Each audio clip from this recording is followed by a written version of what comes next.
While the Trump administration had been mass deporting Venezuelans for months since he took office, let's examine why we, the United States, are the reason they are trying to emigrate here in the first place. In 2005, Venezuela started selling cheap oil to poor Caribbean countries like Cuba, Haiti, and Nicaragua, either on credit or in exchange for goods instead of cash up front, keeping energy costs low so these countries could invest more in healthcare, education, and food programs. In 2013, the Obama administration, realizing U.S. oil companies couldn't match Venezuela's generous prices, but we still wanted to dominate the market, launched the Caribbean Energy Security Initiative. And under the guise of helping them go green, we began to pressure Caribbean countries to switch to more expensive U.S. natural gas and renewable energy, something that required massive investments up front that these countries couldn't afford anyway. Now, in 2014, the State Department warned that countries dependent on Venezuelan oil could be destabilized economically and that eliminating Petrocaribe would create a serious humanitarian challenge in our near neighborhood. But that doesn't deter us, right? In 2017, before ultimately admitting we were seeking regime change, the first Trump administration began financial sanctions against Venezuela,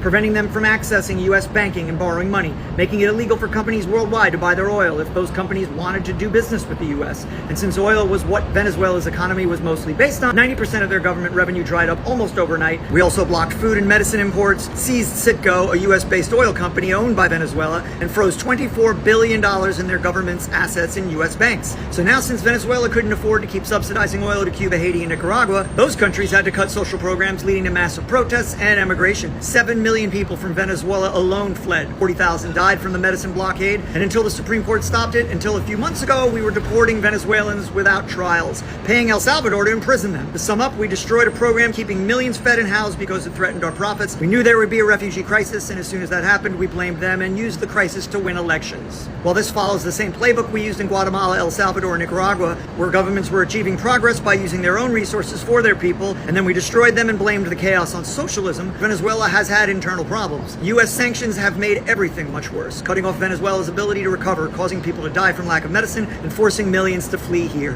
What can we do now? We can volunteer with organizations helping asylum seekers, contact our representatives, and demand they end the economic sanctions. We could stop funding regime change there and use the money to address problems here at home. And we should demand accountability from the officials who created this border crisis that they now campaign on. Least of all, we can challenge the narrative because these are regular people just like us fleeing a problem we created.